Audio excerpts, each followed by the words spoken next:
This is Dr. David Shine, and welcome to Business Law 101.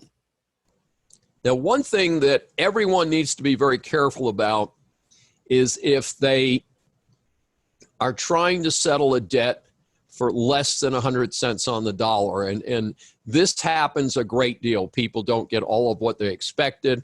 The quality is not what they expected. There's a lot of reasons why people say, well, the contract may be for $80,000, but you filed up the job, you were 2 months late, you broke a bunch of other stuff while you were in my house. This is the way life is. So anyway, there's no consideration for agreement to accept less than full amount owed. So you can get into this deal. Say you've got that $80,000 contract and you're unhappy with the contractor.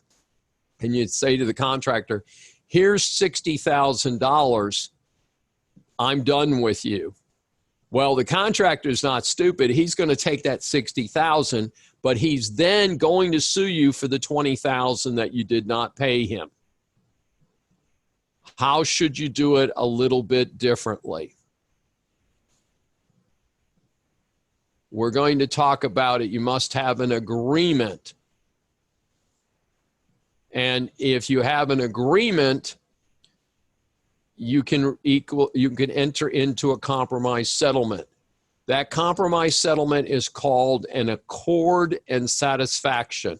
This is a specific legal term. I recommend that you keep track of this slide. This is slide S21 for chapter 15.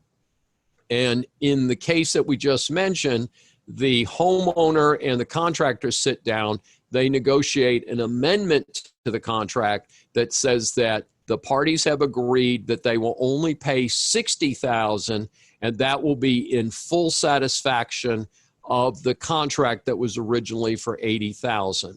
That term, that agreement is going to be called an accord and satisfaction.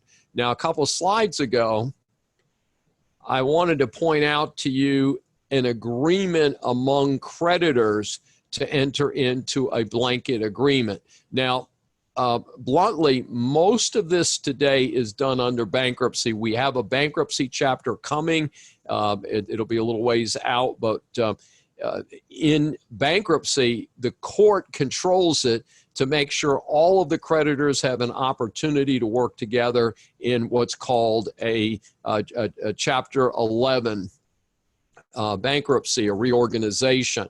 Now, you can do this without bankruptcy, but usually it's only if you have a few creditors. If you have a lot of creditors, most of the time you're going to seek the protection of the bankruptcy court. You might say, well, why wouldn't we do all of them through the bankruptcy court? Well, folks, lawyers cost money. Filing down the courthouse costs money. Involving the federal judges makes things more cumbersome. And so if you can work out a private deal, that's generally the better deal. And so something to keep in mind there. This is Dr. David D. Shine for Business Law 101. If you've enjoyed this episode, please subscribe on your favorite platform.